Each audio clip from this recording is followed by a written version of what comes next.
Welcome.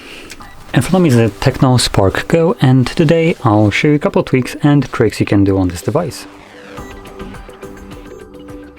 So, jumping straight into it, we're going to open up Settings and navigate to the Display section, or Display and Brightness.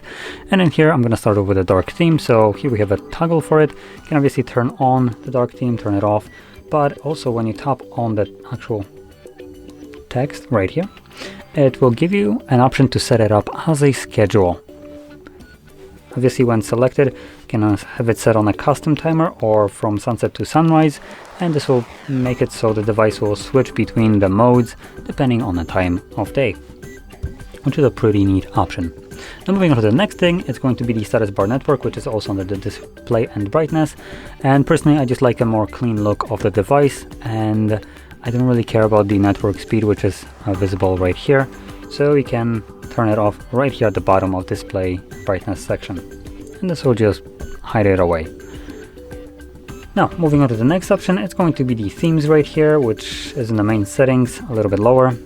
Themes and a lock screen. And you have My Themes. Now, by default, you only have the iOS one, but you can go to the online and check out the entire store of themes. There are free ones, as you can see, but there is probably ones that are paid as well. So keep that in mind, that not every one of them will be free, assuming we have a label for free. If all of them would be free, this wouldn't be needed. So keep that in mind. Now, moving into the next thing, it's the system navigation, which you can find by going all the way down to System and then System Navigation, and selecting Gestures. This will remove the navigation bar from the bottom and substitute it for Gestures. There we go. So now to navigate to your device, you swipe up to go home, or I did swipe up and hold, which takes me to recent. Swipe up, as you can see, takes me home. And also swipes from the side will take me back one page. So I consider this to be a fairly intuitive way of navigating to the device, and I personally do really like it. So give it a shot, maybe you will like it too. Now moving on to the last thing, it's a pretty simple one, but still could be useful for some people.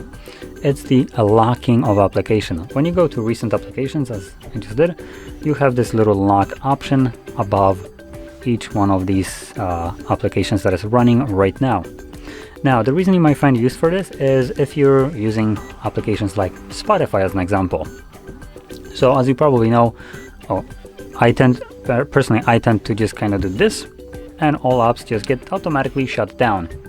If Spotify is one of those apps that you're listening to right now, that also gets turned off and stops playing music. But when you actually add this kind of lock to an application, so just to showcase this, and unlock it, and as you can see, I have two apps open right now. This one is actually locked too, so that's why I'm gonna actually unlock it. There we go. So now if I would do the cleanup, it would only close one app and keep the other one open. As you can see, it's still open.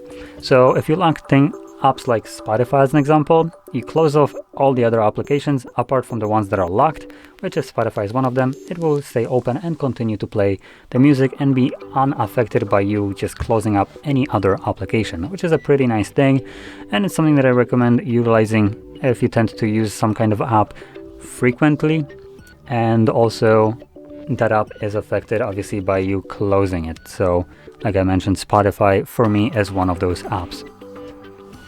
Now anyway, with this being said, if you found this very helpful, don't forget to hit like, subscribe, and thanks for watching.